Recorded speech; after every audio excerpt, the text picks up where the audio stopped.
Hello everyone, this is Nitin here.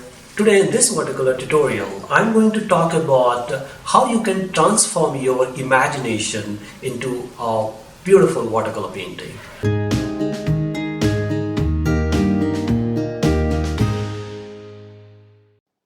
So recently, I've been to this place where there was a very beautiful hut, and that becomes my source of inspiration. So we are going to paint this, but before this, I would request you to please subscribe my channel and click on the bell icon, so you will be getting a new notification.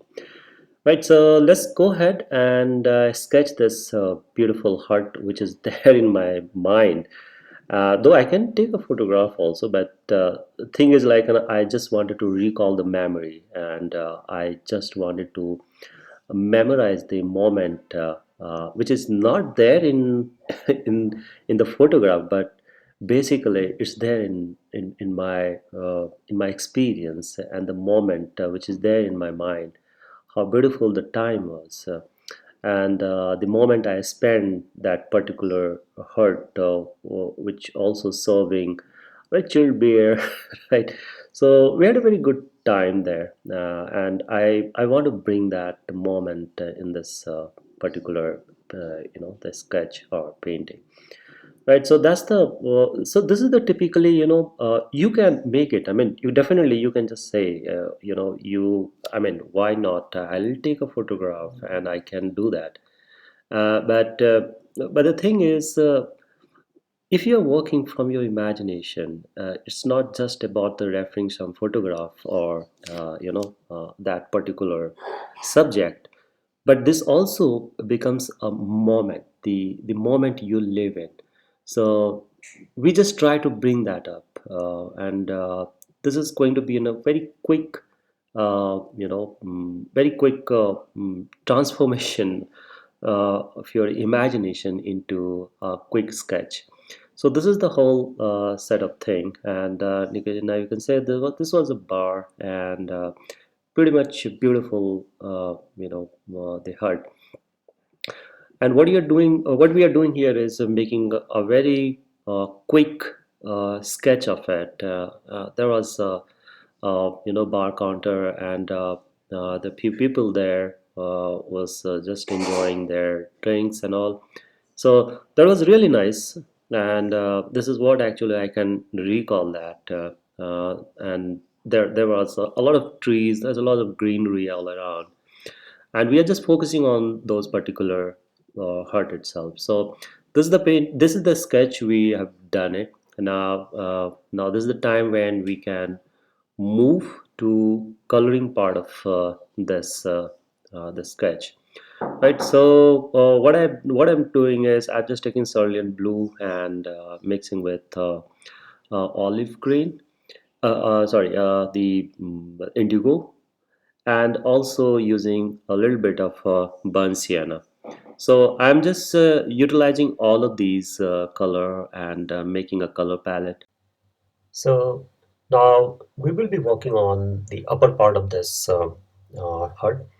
The interesting part, what you need to look at here is how I am using the depth, using this the particular color, which is cerulean blue, and the mixing with the burnt sienna, and it gives us a very interesting depth here, and that is something I'm just looking for, because I wanted to make this upper part of this hut roof should be a little darker, and same time there should be no variation in the color. Now that's the reason you see here the cerulean blue has its own the values, the color, the pigments it generates. This is really good. And any point of time, if I wanted to bring up the depthness, that I can use it mixing with Ponciana. And that's exactly you see here, right? Uh, and you can also observe that I'm just using this white paper visible in somewhere.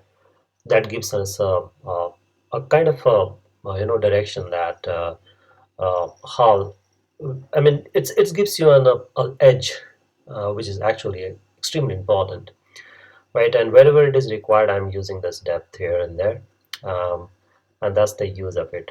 I haven't spoken about the paper. So paper is interestingly, I'm using this Chandel paper. It's a A4 size of paper. The sketchbook I have, I'm just using. It's a very tiny, small paper. I'm just using. It's not even a watercolor paper. It's Chandel paper, right? So the reason I'm using it because it's important to experiment this, and especially when you are starting watercolor, or you're doing a lot of practice things, you really don't want to spend so much of time. I mean, the whole idea here is how you can make this painting as quickly as possible. The more quickly you will do it, there will be a lot of learned because you'll not spend so much of time. Your cognitive load will be a little lesser, uh, and you'll be working on a one certain part which won't it will not take so much of time, because a lot of people say that they don't have a time to paint,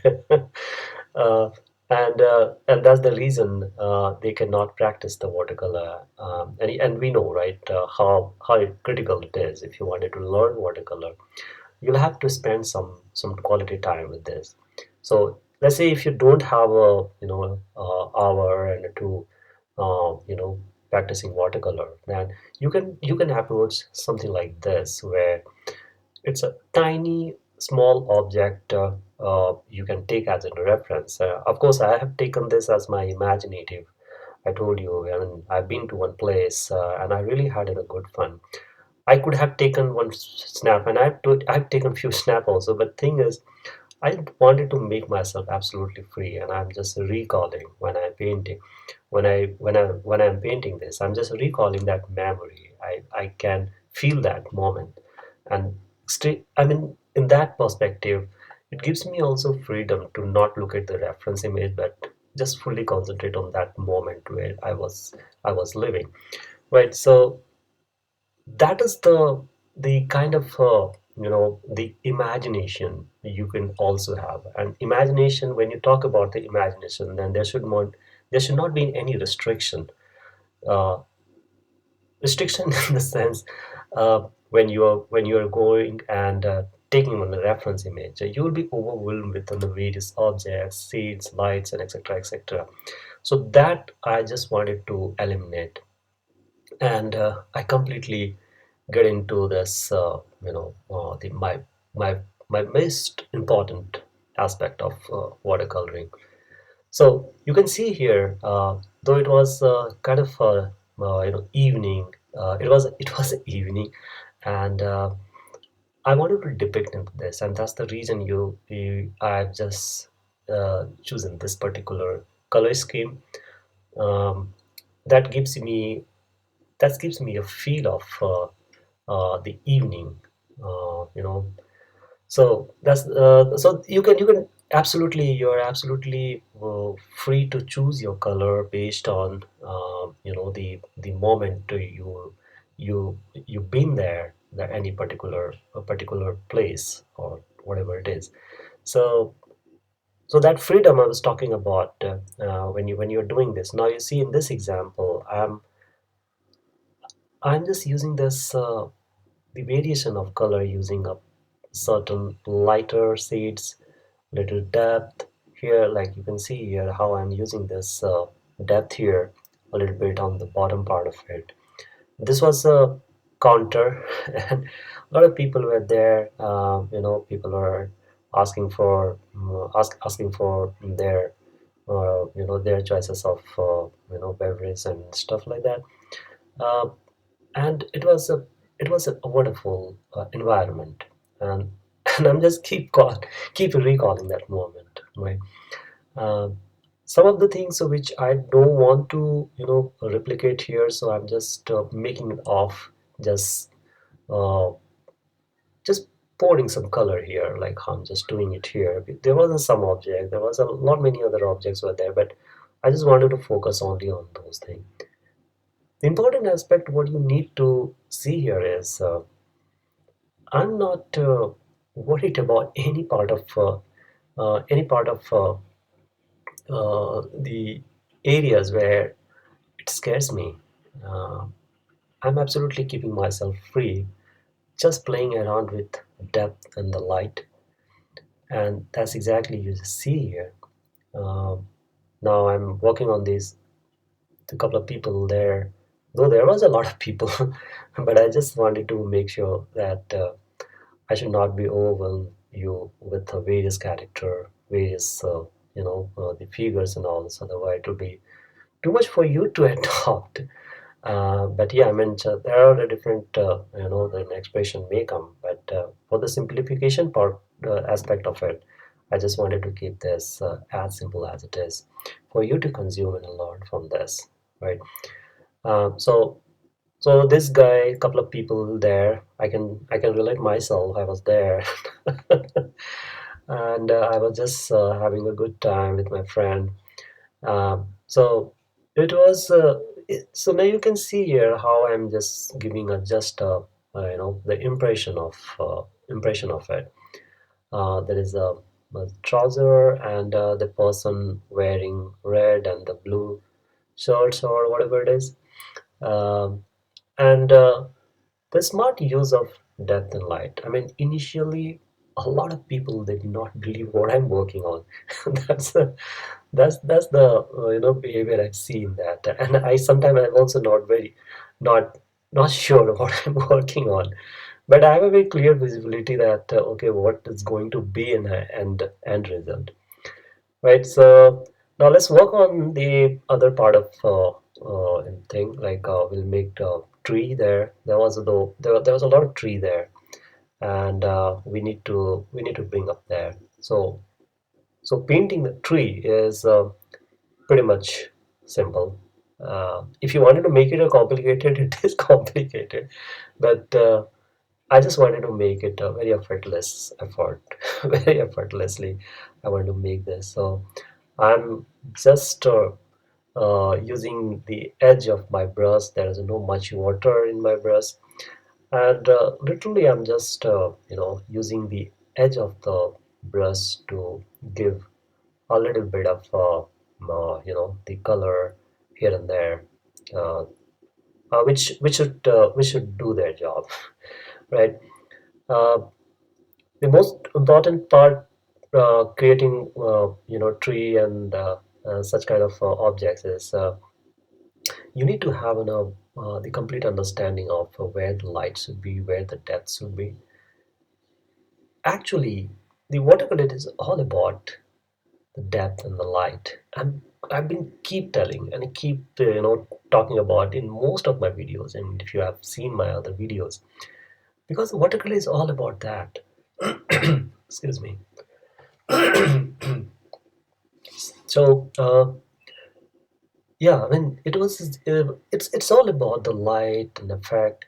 Uh, the how you are using the proper amount of depth and light and things like that. There's a lot more to learn and a lot more to do. But doing that, you need to be make yourself absolutely free, absolutely free. Whatever you do, do it with a with a joyfully. I mean, I'm sure the most beginner when they'll do it, they will be just struggling and they just oh my god. I mean, I it's going horribly wrong. It is basically. I mean, it will go in that direction. But watercolor is that. I've also gone through where the frustration and I was just screaming and I was saying, "Oh man! I mean, what's going on?" Okay, and every people go through that. You are not alone. If you are not able, if your watercolor is not working the way you want, right? So don't be disheartened. Keep going because a lot of people they stop doing watercolor, this beautiful medium. They just stop doing, and they'll go for any other medium. But the whole point here, I just wanted to say, if you wanted to be a successful in watercolor, then you probably need to make a way to practice and practice something like this, right? That will give you the more and more understanding because everything, the practice is the only key. And if you're doing this, how much time I'm spending here? Just excuse me. How much time I'm spending? I mean, I'm spending just 5, 10 minutes, 10, 15 minutes, right? And Just imagine that if you're doing it every day, how it is, right? So keep that in mind. And I have a I have a one message for you. So if you would like to learn more about watercolor and you want to grow yourself in that watercolor journey, then you have a wonderful opportunity to become my patron, and that will give you an access to learn from my tutorials, so which I upload in a regular basis. And you will have a three different category, so whichever category is suitable for you, you can opt for that. And I'm sure you will have a fantastic time becoming my patron. So I hope you enjoyed this tutorial, and I believe that this particular tutorial has brought some interesting learning in you, and I'm sure that going ahead you will have more interesting videos from my end. Uh, and if you wanted to support me to create more and more videos like this, then please be my patron and support me, which will help me to create such kind of videos and bring it to you and to whole the entire the community who want to learn watercolor. So thank you so much, everyone, and my best wishes for your watercolor journey. And I will come up with a new video very soon. Thank you and take care of yourself. Bye bye.